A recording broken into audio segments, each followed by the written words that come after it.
I've always been funny since I was a little kid. I think I developed my sense of humor because I had a lazy eye and a patch and glasses, and I was really nerdy, so I developed a sense of humor to get people to like me.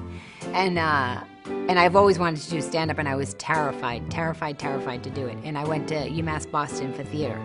And I had this friend sign me up for an open mic night at Duck Soup. And I did my act in front of my theater class, and they were like, ooh, you're not really that good. And I went and I did my act, and I think I got zeros in everything for material and for whatever else but I got a 10 for stage presence. And once I did the stand-up, I was like bit, and I was like, I need to do this. I don't want to get old. I want to be shot in the head on my 80th birthday. I do. I think that's the perfect age, you know, and I want to know why? Because I never want to get so old that I can't pluck that one billy goat hair out of my chin.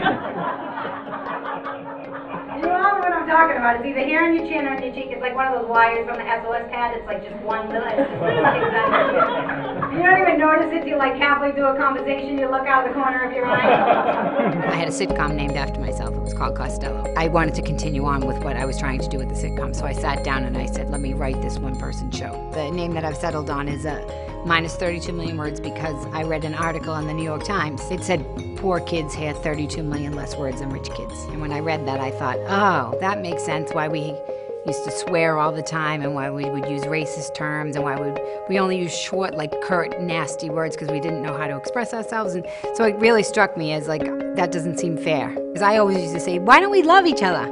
Who cares about money? Even when I had my TV show, I made a lot of money, and people would say, well, you're going to want a plane, and you're going to want a boat, and you're going to want this. And I used to be like, no, I'm not. I don't want that. I would rather have love. I would rather communicate with somebody. I'd rather feel happy.